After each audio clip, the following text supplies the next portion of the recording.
Also, Ukrainian President Volodymyr Zelenskyy saying that Russia launched its largest drone attack yet since the start of the war in Ukraine. Zelenskyy calling the massive attack the highest number of aerial targets in a single day and framing it as another signal that Russia is not invested in U.S.-led efforts to end the war.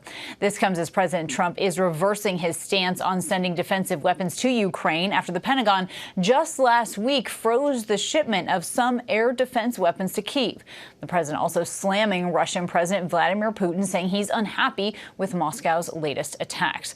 I'm going to bring in ABC News senior White House correspondent Selena Wang for more on this. So, Selena, first of all, how is the White House responding to this attack as we learn the Trump administration is restarting these weapon shipments? Yeah, that's right. A U.S. official confirms to us that these weapons shipments to Ukraine have restarted after that pause was lifted a few days ago. And when it comes to that pause, yesterday President Trump said he didn't know who ordered it. Then today he sidestepped follow-up questions on that, including whether or not he thought it was concerning that he wasn't aware of such a big decision. The president didn't directly answer the question. He simply said, quote, "I would know if a decision was made." The president is also saying that he is considering sending Patriot missiles to Ukraine, as he's made it very clear publicly that he's growing increasingly frustrated with Vladimir Putin, that his patience is running out. And administration officials tell me that this frustration has really been building for weeks now. Remember, it was last week that Trump had spoken to Putin over the phone. Afterwards, President Trump said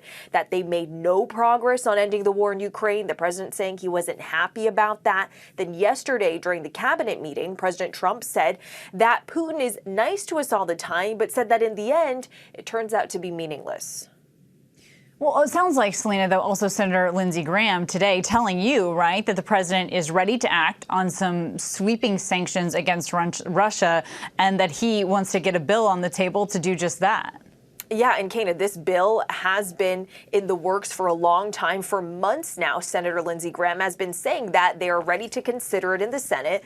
But Senate Republicans have been waiting for a signal from President Trump, a sort of green light. So I asked Senator Graham what makes this time around different. Well, he told me that he got reassurances from the president. He said they just spoke yesterday that he is on board with the sanctions bill. And he said that the current tactic with Putin just isn't working and that the president needs to change course. He echoed a lot of the frustration that we've been hearing from President Trump. He said that Putin is becoming more resistant, telling me, quote, "The more we talk to him, the more he bonds."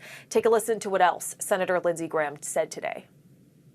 I hope to get the bill to the president's desk with a waiver, which will give him maximum leverage. He can waive sanctions at his discretion, but it will give him a tool that he doesn't have in his toolbox, and I want to get that to his desk before we leave in August.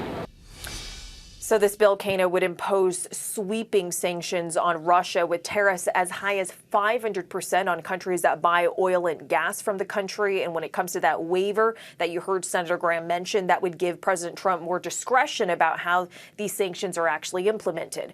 Now, I also spoke with Senator Blumenthal, the Democrat who co-wrote this bill with Senator Lindsey Graham, and he described these sanctions as, quote, scorching and bone-crushing for the Russian economy.